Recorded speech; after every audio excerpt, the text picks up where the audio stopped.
we're very pleased to have with us now our two guests, Paullier, the Assistant Secretary General for Youth Affairs at my extreme left, and in the center, Sahira Al Nahari, a young leader for the Sustainable Development Goals. And of course, this has been a great series of weeks to be talking about football, and they're here to brief you about football and mental health.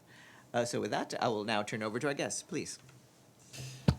Thank you, Farhan, for having us, and good afternoon to all the members of the press. Thank you for being here today. My name is Felipe Paullier. I am the Assistant Secretary General for Youth Affairs, and I'm head of the United Nations Youth Office. And I'm pleased to be with Sahira, because it's always good also to brief about our work and our initiatives with young people themselves. And Sahira is one of our sustainable development youth leaders, and she will bring also her perspective to this conversation. This is the first time I'm actually joining the noon briefing, and I'm grateful that it's to speak on a major event we have on Friday, but especially on a major topic, which is the topic of youth mental health and well-being, and a campaign we are launching on youth mental health and well-being. And I hope that this is something of interest to the press, and we hope that you can help us also to replicate and to make the message strong. The youth office that I head is a quite new office in the UN system. I would say it's youthful yet. It was established by the General Assembly, and it was actually one of the recommendations of the Secretary General, Antonio Guterres, in our common agenda.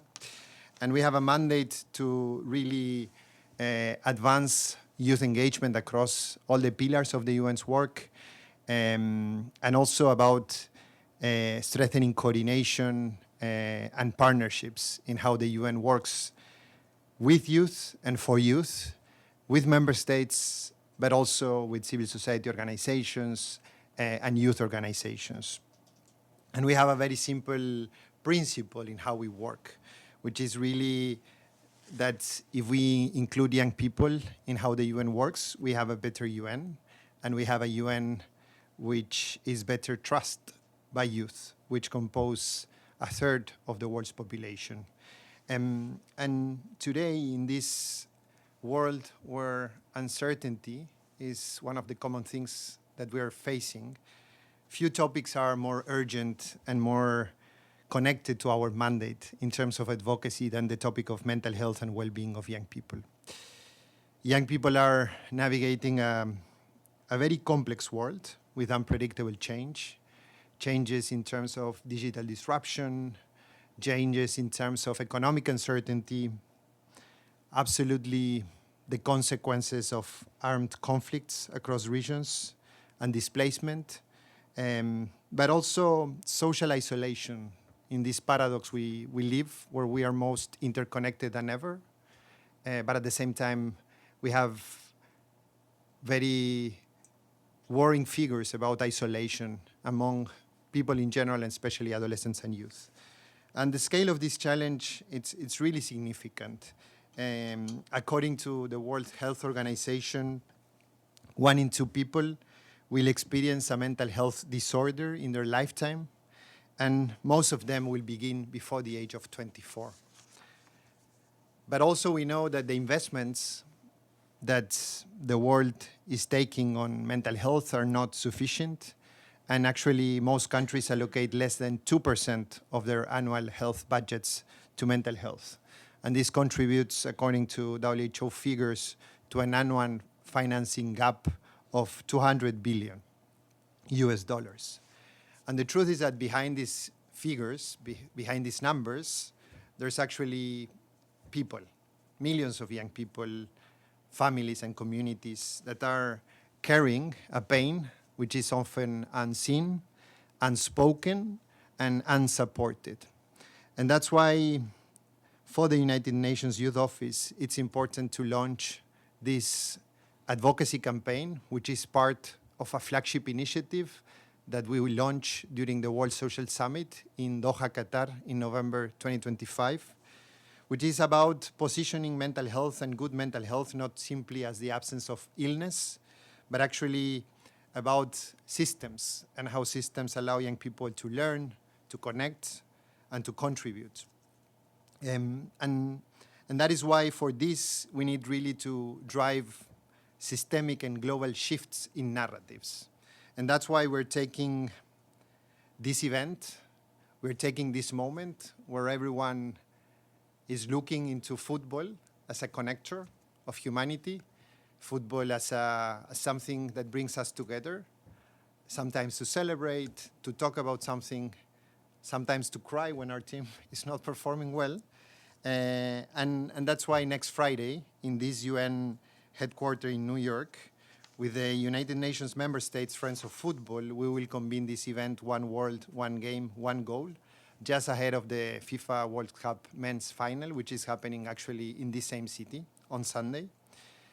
Because we believe that football and sports are really a powerful messenger, not only in terms of what they represent when they connect people, how we belong to something, how we empower communities, but also because we know football legends and all in relation to it can be strong messengers to transform narratives.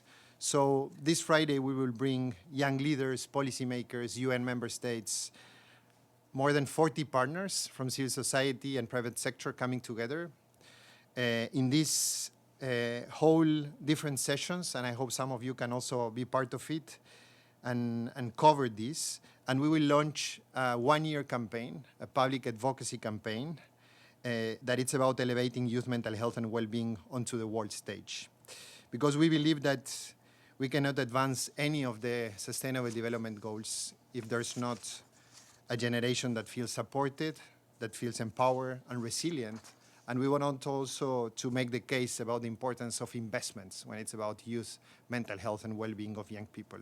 So I hope you can join us on 17 to cover the movement, but also to replicate and to help us in really reducing the stigma around mental health, which is something very important, and especially in some regions of the world. So once again, thank you. And I will pass the floor to Sahira, that will share her perspective on this topic. Thank you so much, Dr. Felipe. Well, first of all, good afternoon, members of the press. As a lifelong Liverpool fan, I feel obligated to start today with a quote from our legendary manager, Bill Shankly. He once joked, "Some people think football is a matter of life and death. I can assure you, it is much more serious than that."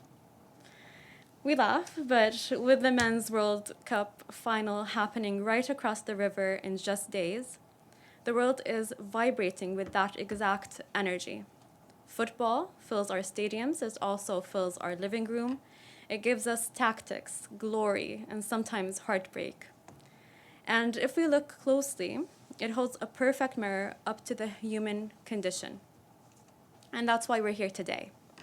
In my role as a young leader for the Sustainable Development Goals, I'm incredibly proud to contribute to this initiative. So the UN Youth Mental Health and Wellbeing Flagship Initiative is coming and would be launched on the July 17th here in the UN, as Dr. Felipe mentioned, under the title of One World, One Game, One Goal. So what does that mean? Let's break it down. So when we're talking about one world, like football, it's a universal language. But unfortunately, youth mental health also kind of doesn't have any borders, can affect anyone in any country, in any single crisis, and not for a single crisis.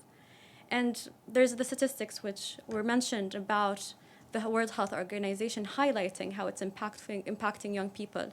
And suicide is also one of the leading causes of death for young people. So those are not just statistics, those are stolen futures. So we cannot erase all the problems that are happening in the world overnight, but because it's a crisis that is universal, our response cannot be fragmented. We must face it as one world. What about one game? So football has a lot for us to learn from. When we're facing a global crisis, let's zoom into the stadiums. When we look at the stadiums, we learn discipline, resilience, and how to recover from profound loss. It prepares us ultimately for the most complex match of all, which is the game of life. And on the field, absolutely no one wins alone. Players depend on a whole ecosystem. So you have defenders, you have midfielders, coaches, medics, and fans in the stand, all having important roles. And so when we approach youth mental health, we require the same exact ecosystem. I would like to invite you all to have a look at the brochure that is related to this initiative. There's a beautiful diagram in one of the pages that shows the whole ecosystem that revolves around mental health. And that illustration is not just a mere picture, but it's actually our playbook. Because I can tell you, I'm a doctor myself, and I can assure you that mental health is not solved in a clinical vacuum. It's actually revolved around so many things. We're talking about sports, technology, housing, and community support. They all play a vital role on the field, but the most important player are the youth themselves. They are not waiting on the sidelines to be saved. They are already building solutions. And our responsibility is to go to them, reach out, listen, and to partner with them as we succeed to play this game together and for us to win one game. So after all of this, what's the goal? What's the one goal? We brought a global team together. What are we playing for? Our goal is not to help young people to survive a crisis. It is to empower them to transcend it when it happens. We have to have them prepared for it. And to achieve that, we have to give them the tools needed before they break down. And the first universal language, as we started, which is sport. Today, 4 out of 5 young people sit physically still while their mind is racing. Sport often is an outlet, a sense of belonging, a safe place to fall and rise again. And we see this life-saving power in Alfonso Davies, I hope I pronounced it right, who found his voice on a refugee camp football pitch. We also find it in Yusra Mardini, who swam for her life across the open sea before reaching Olympic gold. But sport is just one tool. To truly protect youth mental health, our playbook must also give them the tools for safe digital spaces, peer-led mentorship, and accessible community resources. We want to make sure that every young person has access to the tools that suits them well for them to thrive and for all of us to reach that one goal of empowering them. So to summarize everything, one world, one game, one goal. Thank you. All right. Thank you both, and I'll now turn over the floor for questions. And please, as you ask, please let the speakers know to whom you're asking your question. Thanks very much. Yes. Do you have one? Thank you. Thank you for this briefing. My name is Abdel Hamid Sayam from the Arabic daily Al-Quds Al-Arabi. Thank you again. I wonder if you you didn't mention Resolution 2250 of the Security Council resolution authorizing the initiating of a youth office, I think. And the first youth representative was from Jordan, the country that sponsored that resolution. So I was wondering why it didn't come during your briefing. And second, were you thinking of all the underprivileged youth around the world in conflict area? When we talk about one word, but there are underprivileged groups in conflict area, like in Gaza, in Sudan, in Yemen, Syria, Lebanon, Myanmar, Kashmir, and many other places in Africa, as you know. So how are we going to integrate all those underprivileged youth? And for you, Dr. Sahira, about the mental health, there is 2 million in Gaza who need help. Every young child, every man, every woman, they need, which is that WHO recently said everyone in Gaza needs some kind of psychological and mental assistance. Is that also in your mind when you talk about one word, one game? Thank you very much. Thank you very much for your questions, and actually Resolution 2250 precedes the establishment of the Youth Office. It was approved in 2015, sponsored by the Crown Prince of Jordan, actually, when at that point the UN had an envoy for youth. One of my predecessors, Ahmad, after him, Jayatma came. Two of them amazing young leaders that actually have been able to drive transformation across the UN and actually institutionalize youth in the UN. And that's why the establishment of the office in 2022 by this General Assembly resolution, I think it's a recognition of their work, of their leadership, but also a recognition of what young people have been claiming for, which is actually an institutional and formal decision-making space in the UN system. Of course, the peace and security dimension is one of the critical areas of work of our office.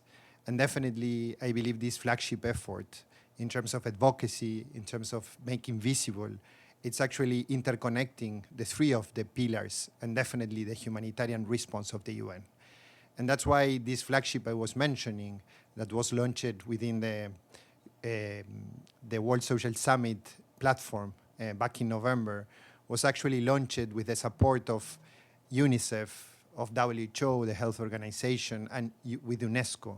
And since then, more and more UN entities have joined this, including the Refugees Agency, including the Office of the High Commissioner of Human Rights, including UNFPA. I would say that every one of us have a role to play in this very big and complex UN system. Our office has definitely this convening and advocacy role. And I think when we're bringing this topic of youth mental health, we're bringing this from this angle, because we believe that the ones that need the most support on their mental health are those in the most complex of the context, those in countries that are being affected by conflict. How we're approaching that through our wider UN youth strategy, because we have a strategy to work on youth, and our office is the convener and the coordinator of that strategy. And after this, I'm going to present the accountability report to show how the UN worked in 2025 on the implementation of this strategy, where all of these entities are actually driving the change at the national level, where they need the most the UN, and where the UN can have the strongest response. But also something for us very critical was, since the beginning, to build this flagship with youth participation. And we have 800 youth organizations that have been part of the core of the establishment of this flagship initiative. And most of them are actually in those contexts. Most of them are actually youth initiatives in Global South countries, in those countries where young people are not waiting for change to happen, they are changing things themselves. So that will be my response. Thank you for the question. And Sahira, you want to address it, or you want me to? Sure. You want to? Yeah. Yes. Well, I appreciate your question.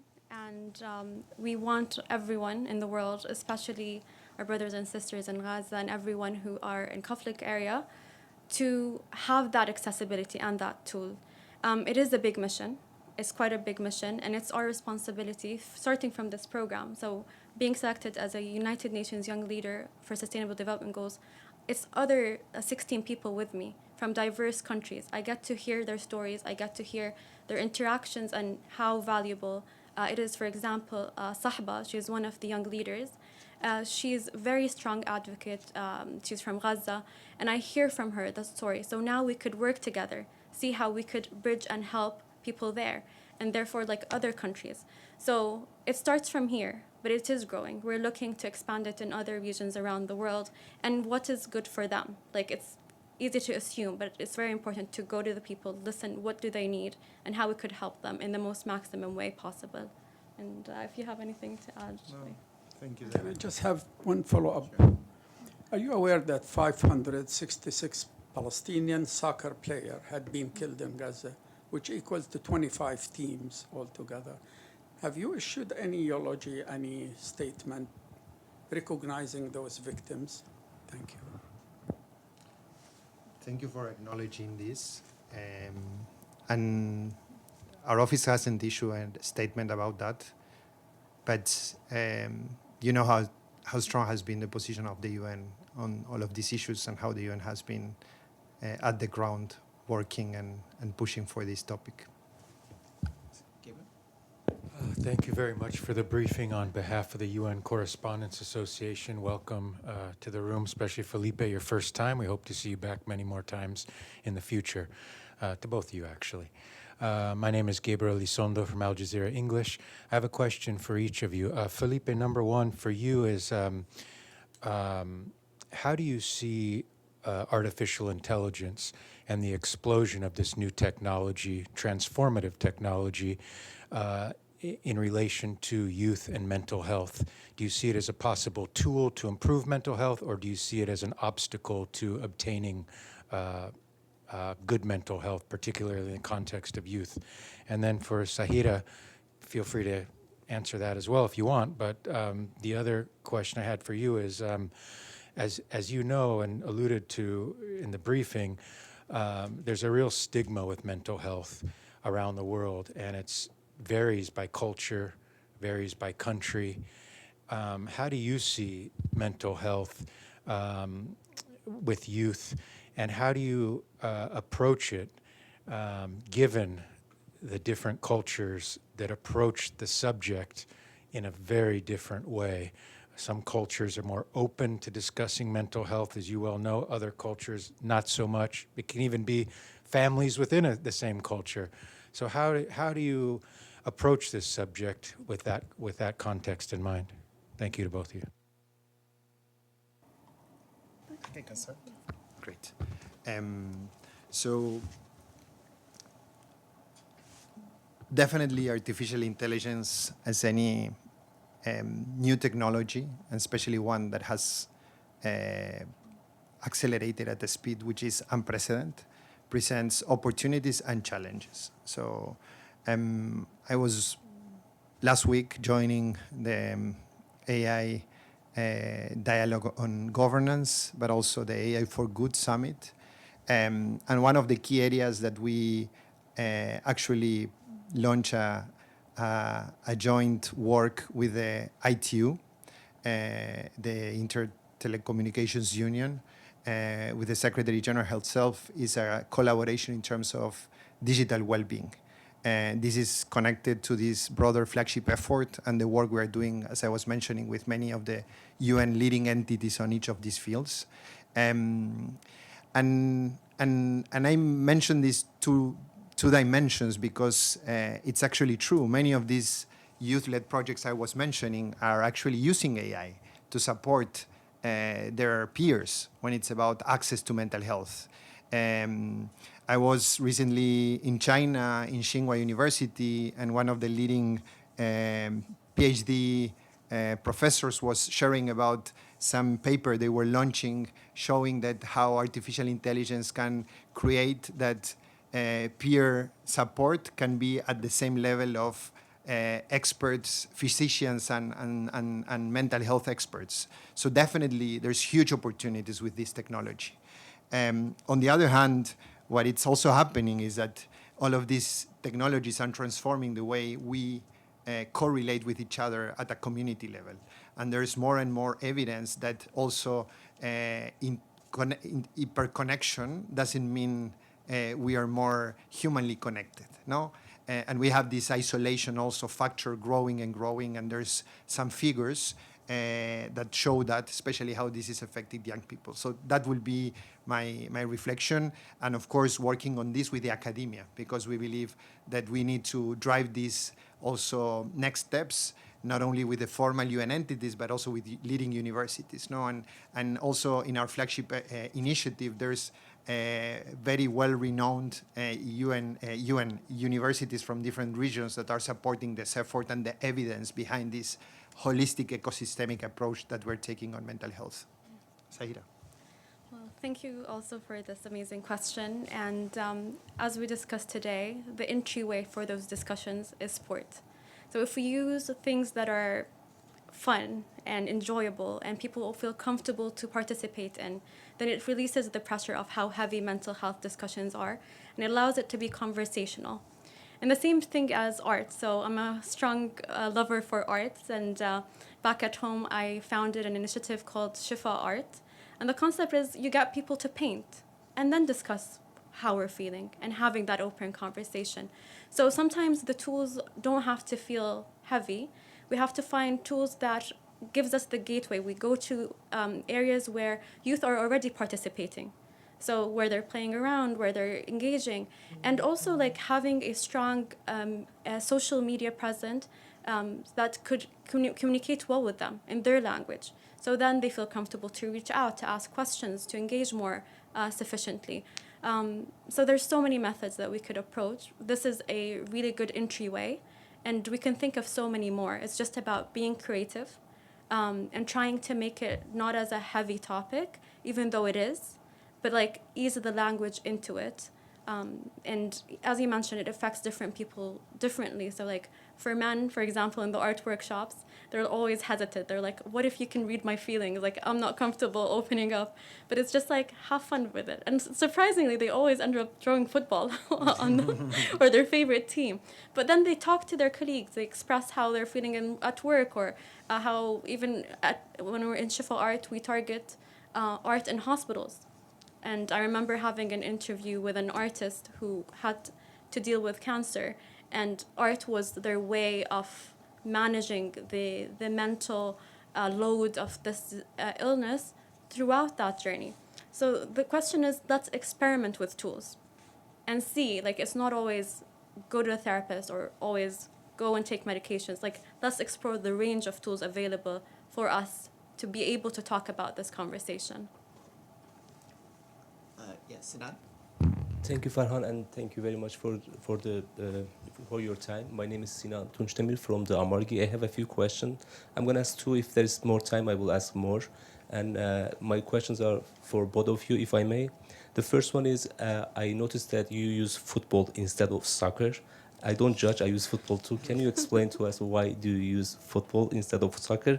And my second question is, when it comes to the mental health, what do you do for that, especially when it comes to the conflict areas, let's say Syria, Haiti, or other conflict areas? Do you find money to build, for example, soccer field, or do you send, I said soccer, sorry about that.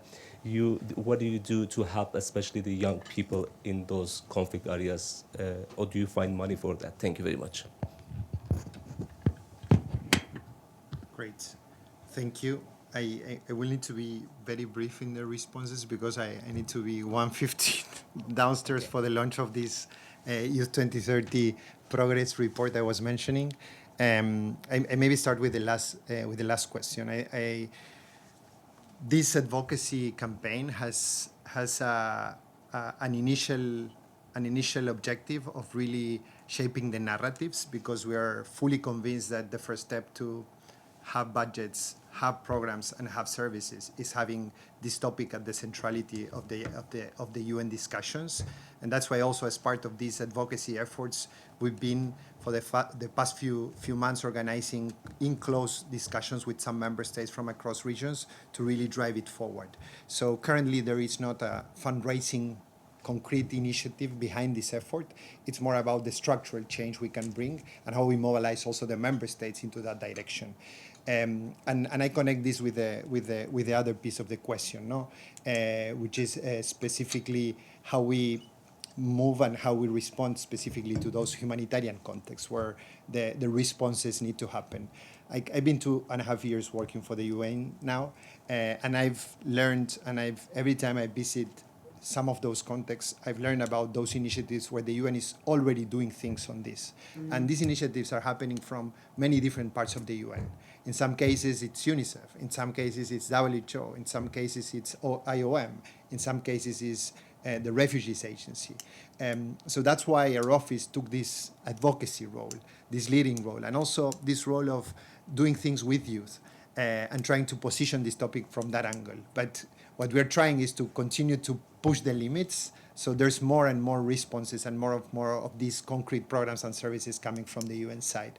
As wider of this effort I was mentioning on the UN Youth Strategy, we're now trying also to accelerate and to understand what are all of those initiatives happening across regions. Hopefully, in the next few months, we will have a broader picture and we can show it also to you, so you can also showcase how the UN is actually supporting the ones that need the UN the most.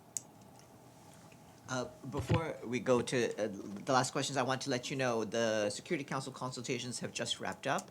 So the special representative for West Africa, Leonardo Santos Samao, will be going to the stakeout. So those of you who want to leave and head to the stakeout, you can feel free to do so.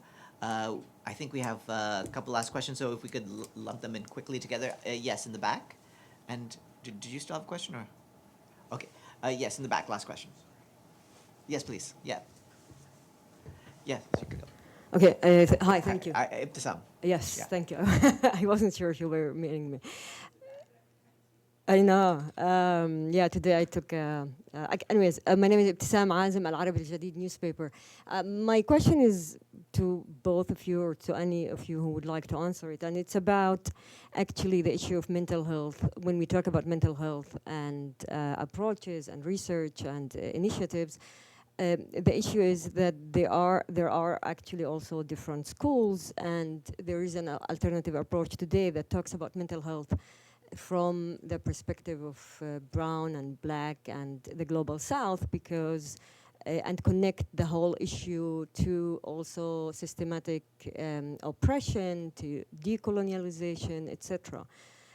So to which extent in your work, when you talk about these different approaches, you take also this into consideration? Thank you.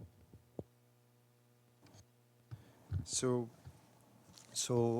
I think we will share more details about the broader flagship initiative, not just the event on Friday, because I think that also will reflect broaderly the foundations of all this moment. I want to emphasize that this is not an event. This is an event which is a driver of a broader structural work we're doing with different parts of the UN, and that will continue to evolve as we move forward. Because we want really to use not only sports. Sahira was also mentioning arts, because we really want to meet young people where they are. And mental health and youth well-being is something of them. They have a different generational way of also understanding the topic. This is a strong issue when it's about intergenerational disconnections. And that's why it's so critical for us to move it forward. The approach that we're taking, actually, it's grounded from a fundamental human rights perspective, because Human Rights Resolution 6118 recognized mental health as a fundamental human right. And that's the foundation also of how we look at mental health. But it's also the broader definition that WHO has when it's about this state of well-being that enables young people to cope to stress of life abilities, and it's much more than just disorders and conditions. That is the foundation. Just to respond indirectly, because I cannot say directly, we're taking that specific lens. I think the grounding this whole flagship in 800 youth-led organizations that are bringing their perspective from the grassroots has been our way of also being connected to how young people see it themselves. No? Of course, supported by the evidence, the data, and the experts, because this is a very sensible topic, and we need to be very responsible when we approach it, but also grounded it on the lived experiences of young people, especially in Global South countries. Sahira? I just wanted stories. So while I was working on this project and doing my research and reaching out to different people, I received interesting stories. So one of them was someone from Saudi who shared the story of how she went to refugee camps in Syria, and she would paint with young people.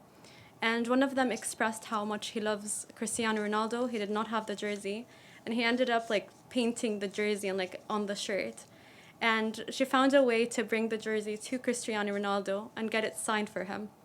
It's stories like that, like this kid, Mohammed Al-Ghazawi. It's a story like this that you come across, and it shows hope and inspiration. Inspiration, yeah. And then we also deal with stories about how, when I was looking into therapeutic arts, we see how sometimes when you study the different art formats in different areas in the world. For example, a patient who is, or an old person in a nursing home, in comparison, for example, young kids who just escaped a conflict area. You see a lot from you to learn from. Like, you see how they envision their futures, what gives them safety and protection. It's a huge topic. It's a very, very huge topic. What we could do is just build those connections, try to come close to them, and retain the hope. Restrain the. I think it's like building the hope and make sure that it's still like living there. And then the ecosystem also focuses on home, housing and human rights. And I think that's a bigger topic than me. Like, it takes a bigger person to do that. But it's us being educated about it and working together to at least help in progressing towards that whole goal, or like this one goal of working together as one world. Thank you, Sahira. Thank you. That was a great story. I'd like once more to thank our guests, Felipe Paullier, the Assistant Secretary General for Youth Affairs, and Sahira Al Nahari, a young leader for Sustainable Development Goals. Thanks very much, and I hope you get to your next meeting on time. Thanks. Thank you, for Farhan. spending Thank time you with us. to all Thank you so present in the much. room. Thanks a lot. Thank you, Sahira. You're rocking.